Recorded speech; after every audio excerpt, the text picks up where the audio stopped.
Bismillahirrahmanirrahim. Dikatakan sebagai Yahudi Bani Israel, dan siapakah yang dikatakan Yahudi yang non Bani Israel ataupun disebut sebagai Yahudi Zionis. Baik, sejarah awal yang dirakamkan oleh Allah Subhanahu wa taala di dalam Al-Quran sebagai contoh.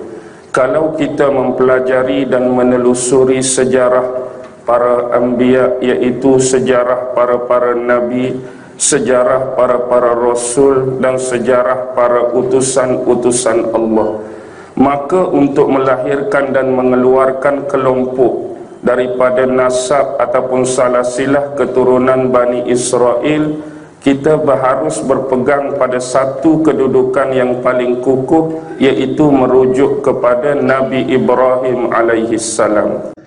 Baik, bila kita sebut tentang Nabi Allah Ibrahim di dalam sejarah ataupun literatur Islam, kita mengetahui bahawa Nabi Ibrahim ini berasal daripada bumi Faddam Aram ataupun disebut sebagai bumi Babylon. Inilah bumi asal yang dihuni oleh Nabi Ibrahim alaihissalam, sekarang dalam wilayah geografi perbatasan negara Iraq. Di sinilah Allah mengutuskan Nabi Ibrahim untuk menentang kesombongan, untuk menentang seorang makhluk Allah, seorang maharaja yang bernama Namrus. Yang ini sedia maklum bagi kita dalam sejarah. Selepas berlaku peristiwa pembakaran Nabi Allah Ibrahim akibat penentangan terhadap Namrus, maka Nabi Ibrahim telah melakukan penghijrahan. Nabi Ibrahim membawa sebahagian besar ahli keluarga dia, termasuk isteri dia, iaitu siapa isteri Nabi Ibrahim? Sarah, yang bahasa Melayu kita selalu letak Siti kat depan. Siti Sarah pun kita faham, Sarah pun kita faham. Di samping itu Nabi Ibrahim juga membawa adiknya Haran. Haran ni bapa kepada Nabi Lut alaihissalam. Jadi sini nampak bagi kita bahawa Nabi Ibrahim itu ialah bapa saudara kepada Nabi Allah Lut alaihissalam. Mereka melakukan perjalanan ke arah utara. Kalau kita ikuti peta dan sempadan geografi sekarang, daripada Iraq mereka melangkaui perjalanan dan perbatasan ke arah bumi Syria.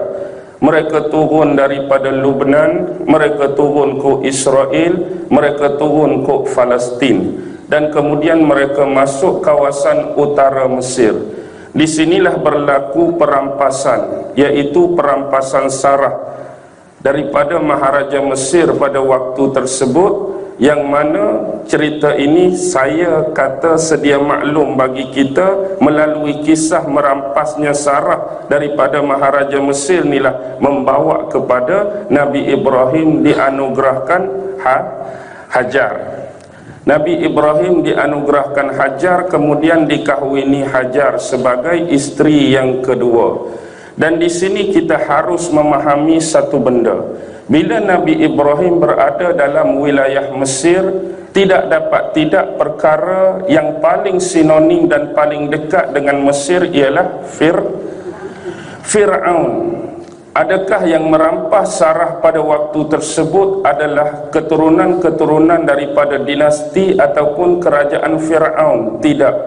Sebenarnya zaman Nabi Ibrahim masuk ke dalam wilayah ataupun daerah Mesir, dia ialah zaman awal pemerintahan Hyksos. Hyksos ni memerintah hampir 500 tahun di Mesir. Kalau kita ikuti daripada awal sejarah dinasti Mesir, dia ada zaman dinasti Mesir Hilir, ada zaman dinasti Mesir Hulu, baru masuk kepada dinasti yang pertama sampailah kepada dinasti yang ke-17. Bila penghujung dan berakhirnya dinasti ke-17, waktu inilah satu bangsa yang dipanggil sebagai bangsa Hyksos. Asalnya mereka adalah bangsa yang menumpang di bumi Mesir, tapi lama-kelamaan mereka mengumpul bala tentera dan kekuatan, mereka berperang dengan dinasti Mesir. Akhirnya kemenangan berada di pihak Hyksos. Jadi Hyksos ambil alih sementara pemerintahan kerajaan Mesir sampailah berlangsungnya lebih kurang hampir 500 tahun. Bila mereka tewas, barulah naik dinasti pemerintahan Fir'aun yang bersambung daripada hak 17 yang tewas tadi. Jadi hak naik hak baru ni dinasti Fir'aun yang ke-8, yang ke-18. Sebab itulah kalau kita ikuti sejarah Al-Quran sebagai contoh, bila kita baca kisah-kisah Nabi Musa sering naik nama-nama Fir'aun. Tapi bila kita baca kisah-kisah Nabi Allah Yusuf, sedangkan Nabi Allah Yusuf berada di bumi dan di tempat yang sama, di bumi Mesir, tapi satu nama Fir'aun pun tak pernah keluar dalam sejarah kisah Nabi Yusuf. Wah. Sebab zaman Nabi Yusuf ialah zaman pemerintahan Hyksos, bukan zaman pemerintahan Fir'aun. Jadi Fir'aun pada zaman Nabi Allah Musa adalah Fir'aun ketiga pada dinasti ke-19, merujuk kepada Fir'aun yang bernama Ramses II. Walaupun demikian, ada perbahasan-perbahasan yang panjang. Kalau kita ikuti ciri-ciri Fir'aun yang terdapat pada zaman Nabi Musa, ada yang mengatakan, terutama dalam tafsir Ibnu Katsir, mengatakan bahawa Fir'aun Nabi Musa bernama Al-Walid bin Mus'ab. Tu yang pertama, nama dia Al-Walid bin Mus'ab. Bila saya rangkum ataupun connectionkan dengan senarai dinasti Fir'aun dan nama-nama Fir'aun, Walid bin Mus'ab ini ada dalam kerajaan Hyksos sebenarnya. Tapi ini pandangan daripada ulama-ulama yang memerlukan penelitian, yang memerlukan perkajian yang panjang tentang sejarah dinasti dan ketamadunan Fir'aun itu sendiri. Jadi secara ringkas, dapat Hajar. Bila dapat Hajar, kembali semula ke bumi Kan'an. Bila saya sebut bumi Kan'an, agak-agak di mana Kan'an ni? Kan'an tu merujuk kepada Palestin sekarang. Itulah bumi Kan'an. Jadi saranan daripada Sarah, yang Sarah ni mandul. Sarah ni tak mampu untuk memberikan zuriat kepada Nabi Allah Ibrahim. Bila dah dapat Hajar, maka Sarah sendiri yang menyarankan kepada Nabi Ibrahim supaya memperistrikan Hajar. Baik, bila Nabi Ibrahim memperistrikan Hajar, dalam tempoh waktu yang singkat, Hajar ni mengandung. Cuba bayangkan perasaan seorang isteri, memang dia yang suruh kahwin dua, tapi dalam keadaan dia ni mandul, hak suruh kahwin dua pula, muda lepas tu mengandung pula. Bagaimana perasaan dia? Kecemburuan itu tinggi walaupun isteri di kalangan nabi-nabi dan rasul. Akibat kecemburuan tersebutlah seolah-olah Sarah ingin memisahkan Ibrahim dan Hajar. Lantas ini ditunaikan oleh Nabi Ibrahim dengan membawa Hajar ke satu tempat lembah yang gersang yang dikenali sebagai Bakkah. Hari ini kita sebut sebagai Mekah. Di sinilah ditinggalkan Hajar dan anak yang masih kecil, iaitu Ismail. Jadi berlakulah peristiwa lari-lari anak tu yang kita buat dalam ibadah haji dan ibadah umrah yang dinamakan sa'i di antara Safa dan Marwah. Kemudian kembali semula ke bumi Kan'an, tinggallah dua beranak tu. Jadi kembali semula untuk tempoh beberapa tahun, kemudian datangnya malaikat memberitakan hal yang mengembirakan bagi pasangan Ibrahim dan Sarah, bahawa Allah akan mengurniakan kepada mereka anak. Jadi daripada Sarah lahirlah Nabi Ishak. Baik, bila sebut Ishak ni dalam bahasa Ibrani bahasa Arab bermaksud yadhak. Apa maksud yadhak? Yadhak ni ketawa. Ketawa sebab apa? Sebab pertama kali Sarah menerima perkhabaran bahawa dia yang mandul, dia dah berusia lanjut ni, tiba-tiba Allah nak bagi anak, Allah nak bagi mengandung. Seolah-olah lepas menerima perkhabaran tersebut, dia ketawa. ketawa kegirangan kerana seolah-olah ini suatu perkara yang tidak disangka-sangka bagi diri dia. Jadi Nabi Ibrahim melalui Sarah adanya Ishak, Nabi Ibrahim melalui Hajar adanya Ismail. Sekarang perbezaan dia antara Ismail dan Ishak, siapa lebih tua? Ismail confirm lebih tua sebab dia lebih awal lahir lagi sebelum dihantar oleh bapaknya Ibrahim ke Mekah. Dan dalam fakt sejarah, beza antara umur Ismail dan Ibrahim ialah Ismail lebih tua 14 tahun daripada umur Nabi Allah Ishak. Jadi selepas berlangsungnya peristiwa tersebut, sekali lagi Nabi Ibrahim menuju ke bumi Mekah. Waktu ni umur Nabi Ismail lebih kurang 17 tahun. Waktu kali kedua inilah berlakunya perintah daripada Allah supaya Ibrahim dengan dibantu oleh anaknya Nabi Ismail supaya membangunkan kembali Kaabah buat kali yang kedua di atas base yang lama, tapak yang lama, foundation yang lama. Kerana sejak zaman sebelum Ibrahim ni, sejak zaman Nabi Adam dulu dah ada Kaabah, dah ada binaan, walaupun tidak secantik zaman Nabi Ibrahim, tidak sebesar zaman Nabi Ibrahim, tidak sekukuh zaman Nabi Ibrahim. Yang ini jadi hilang, yang ini jadi rosak, yang ini jadi musnah akibat berlakunya peristiwa banjir besar taufan Nabi Nuh alaihi salam yang memusnahkan sebilangan besar kawasan semenanjung Arab, kawasan di Iraq sekarang, kawasan di Iran, Syria, dan kawasan-kawasan yang sehampir dan sewaktu dengannya. Jadi berlakulah peristiwa pembinaan Kaabah buat kali kedua. Bila yang Nabi Ibrahim nak buat ni lebih besar, yang Nabi Ibrahim nak buat ni lebih tinggi, jadi bila sampai peringkat hak atas-atas tu, Nabi Ibrahim tak sampai, tak capai tangan dia nak letakkan batu-batu asas binaan Kaabah.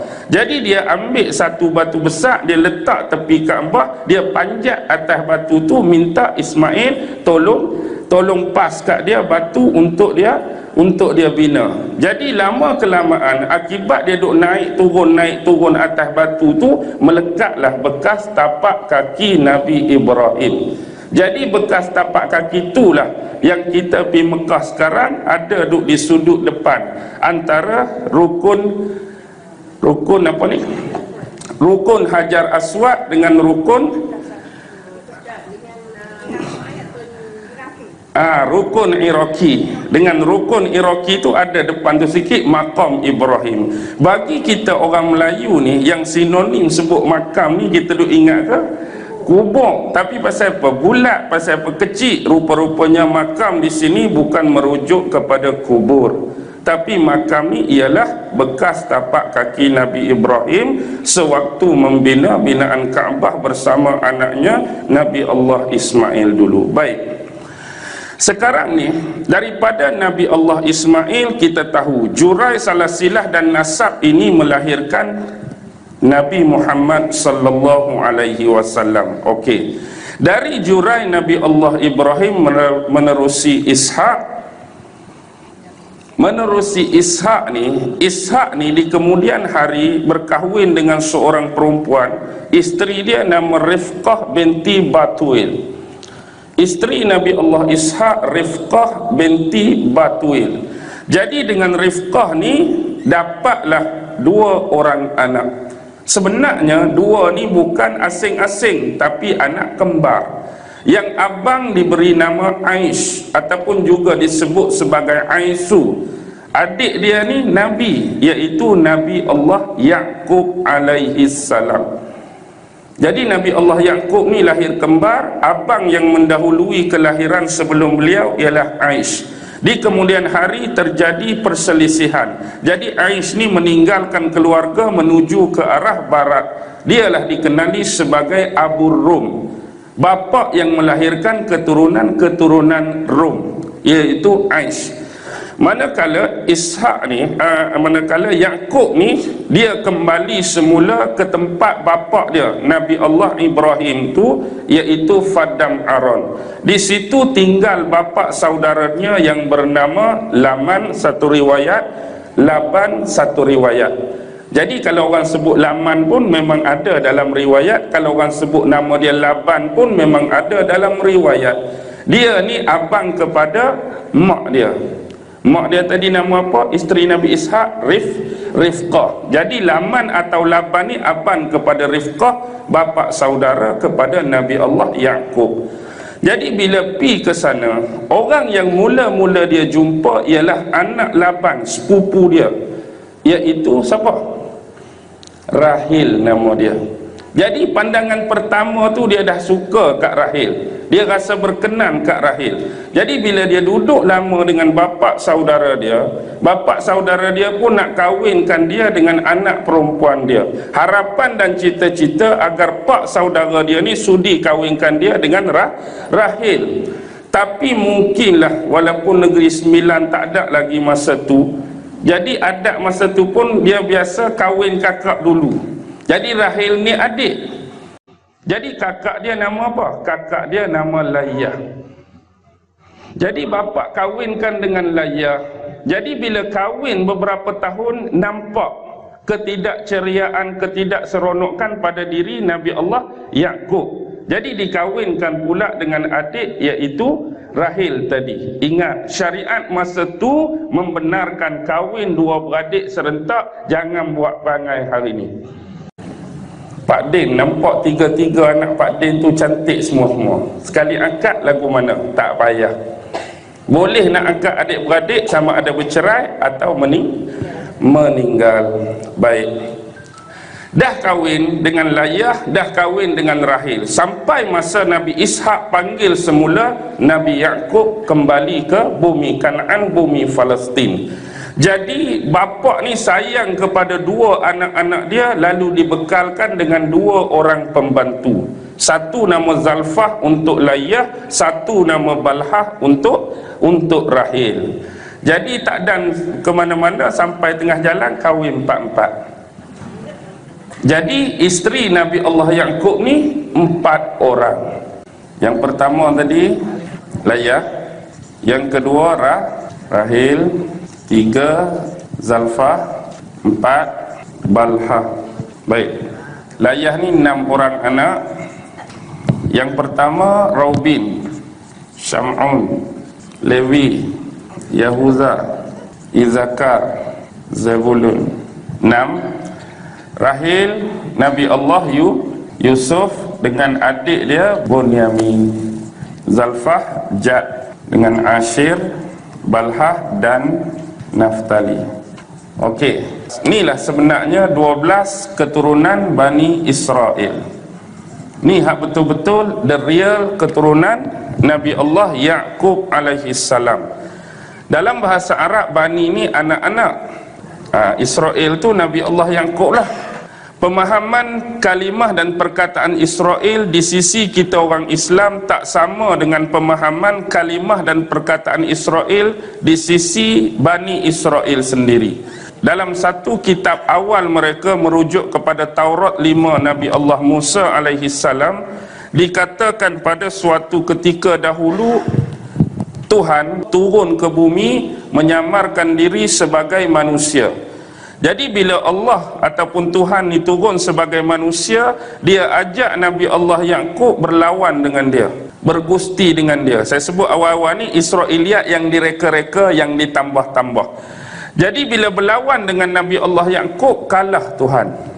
Patah paha kanan Tuhan, dimenangi oleh Yaqub. Inilah kata-kata masyhur yang keluar, yang hari ini dipegang oleh sebahagian besar Bani Israel. Sesungguhnya selepas ini kamu sesekali jangan lagi dipanggil dengan nama Yaqub, tetapi kamu dipanggil dengan nama Israel, yang bererti kamu yang mengalahkan Tuhan. Kalau sebenar dalam bahasa Ibrani, Israel bermaksud hamba Allah, sama dengan Abdullah dalam bahasa Arab. Ni pemahaman kita tentang kalimah Israel.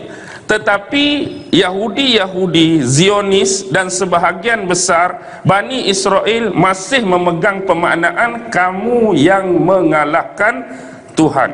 Sebab tu sifat, sikap dan perangai mereka hari ini memang ke arah ciri-ciri tersebut asyik cuba mencabar Tuhan, mencabar Allah Subhanahu wa taala. Baik, kalau kita tengok 12 keturunan ni, yang paling penting Levi, Yahuza, Yusuf. Sebab dalam Taurat yang 5 ada khusus bab Levi. Sebab Levi ni salah satu keturunan yang melahirkan para nabi dan rasul. Biasa keturunan Yahuza melahirkan raja dan pemimpin. Contoh Nabi Musa, Levi. Nabi Allah Harun, Levi. Yahuza, raja dan pemimpin. Contoh Nabi Allah Daud. Dia jadi nabi, dia jadi raja. Nabi Allah Sulaiman, dia jadi nabi, dia jadi raja. Dua nabi ni keturunan Yahuza. Tapi sebahagian besar adalah keturunan Levi. Ada juga sebahagian nabi keturunan Bunyamin. Contoh, masa zaman Nabi Musa ada seorang watak nabi yang bukan rasul, iaitu Yusha bin Nun bin Yufraim bin Yusuf alaihi salam. Nabi Yusha bin Nun, hak teman Nabi Musa tu, cari Nabi Khidir, hak tukang bawa ikan tu, dia cicit Nabi Allah Yusuf, Yusha ni. Bila kita sebut inilah keturunan asal 12 Bani Israel, sekarang sampai kepada pengetahuan kita tentang satu kaum Yahudi yang kita panggil Yahudi Zionis. Sebenarnya siapakah Yahudi Zionis? Di sinilah pemahaman dan penelitian serta pengkajian perlu dilakukan. Adakah 12 keturunan Yahudi Bani Israel ini terlibat secara langsung atau sememangnya tidak ada hubung kait langsung antara 12 Bani Israel dengan Yahudi Zionis sekarang? Baik, tak ada sebenarnya. Tak ada kena-mengena pun 12 Bani Israel tu dengan Yahudi Zionis sekarang. Tapi di depan ni Yahudi Zionis tak kira, siapa pun boleh reka. Zionis ke Zionos ke Zionun ke. Dari serpihan mana mereka berasal kalau bukan dari 12 keturunan Bani Israel. Sebenarnya Yahudi ini adalah Yahudi yang cuba ditambah menjadikan keturunan yang ke-13. Sengaja diada-adakan, sengaja difaktakan. Baik, sekarang kita nak telusuri Yahudi Zionis. Sebagai contoh, banyak sebenarnya di kalangan Yahudi yang bukan non-Israel. Kita tengok awal abad sebelum diutuskan Nabi Muhammad, lebih tepat tahun 523 Masihi, berlaku dalam daerah Yaman. Di Yaman ada seorang raja yang nama Zunuwas, yang memerintah Yaman pada waktu tersebut menganut agama Yahudi, sehingga terjadinya kezaliman dan penindasan terhadap orang-orang Kristian. Dengan bahasa yang mudah, bila Nabi baru lahir, orang-orang Kristian yang beriman ini sebenarnya juga merujuk orang-orang Islam. Jadi cerita ini cerita yang masyhur. Mungkin kita tak pernah kenal Raja Zunuwas, tetapi cuba baca kisah Ashabul Ukhdud. Ashabul Ukhdud, raja yang bunuh budak tu, itulah Raja Zunuwas. Hak budak tu sebenarnya nak dilantik sebagai pengganti ahli sihir raja kan. Dia suruh pergi belajar, tapi budak tu tak belajar pun. Budak tu pergi belajar dengan orang lain. Orang tu ialah orang Kristian masa tu, memang orang Islam lah. Lepas tu Zunuwas ni marah, dia cuba bunuh budak tu dengan macam-macam cara. Ada dia pergi letak atas bukit, hempak turun tak mati, ikat tangan, ikat kaki, bawa naik kapal pergi ke laut, cuba lemaskan, tiba-tiba sampai ke pantai tak mati, bakar dalam api tak mati, bubuh dalam kandang singa, kandang rimau pun tak mau makan. Last kali budak tu kata apa? Kalau betul-betul kamu nak bunuh aku, kena bunuh depan orang ramai. Kamu ikat aku, kemudian lepaskan anak panah. Dan panah tepat-tepat kena di tengah-tengah dahi. Sambil lepaskan anak panah, baca Bismillah. Jadi akibat dipanah dan mati itulah yang menyedarkan orang ramai bahawa agama dan akidah yang dibawa oleh budak tu ialah akidah yang betul dan benar, yang menyebabkan ramai beriman. Zunuwas ni nak tewaskan seorang, tapi akibat dia terpaksa terima pengkristianan, atau dengan bahasa yang mudah, pengislaman secara besar-besaran. Akibatnya dia menghukum semua yang masuk Islam tu dengan digalikan luban yang besar, dibuat unggun api yang besar, umban sekok-sekok. Inilah dikenali sebagai peristiwa Ashabul Ukhdud tu.